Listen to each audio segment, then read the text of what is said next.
I went to get my first mammogram at the urge of my gynecologist. She was very insistent that I had a baseline mammogram, and that's how I discovered other things after that. And she had done a test, and it had come up that she has breast cancer. It was the first stage breast cancer. We were told that she may need to do surgery, and so I next thought it would be more of a lumpectomy, but the doctor at that time gave us a lot of mixed signals. Margarita is a patient who chose to have a second opinion at the University of Virginia. In Margarita's case, I believe the second opinion really changed the course of her treatment and how that was approached. In her case, based on what was happening in the breast, the best choice was a mastectomy.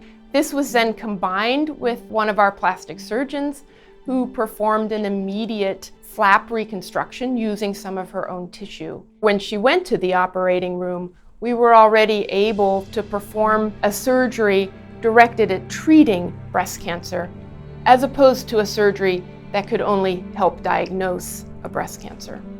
I had a mastectomy and reconstruction on the same day.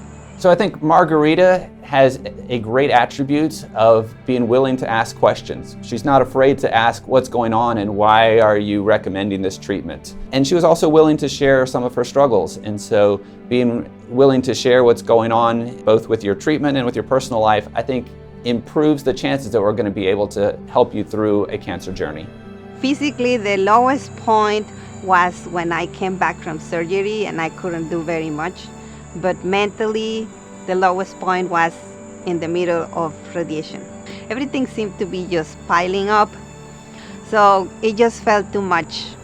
My body was already so tired, and then all these things just kept piling up. So we would try to spend time with her, but at the same time we were also really worried about what would happen. When I was working with Margarita, it became clear that she had a lot of anxiety about her symptoms and what might happen in the future. So we worked on strategies to help her reduce her anxiety. Having techniques for when things are becoming too much, being overwhelmed, having ways to cope with that, and not feeling drowned by everything that's happening.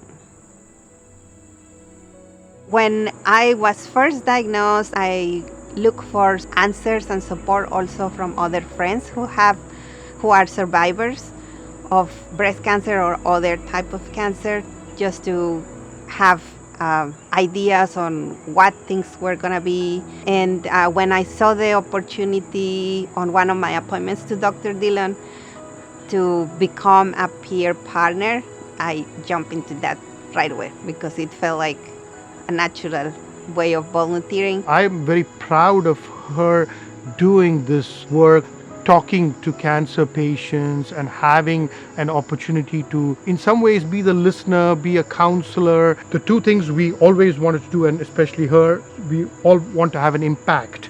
And two, we always want to learn. She's learning through the experience of others. After the whole thing that happened with my mom, I've started to love her even more and really feel closer to her than ever. Having cancer changes the way you see everything.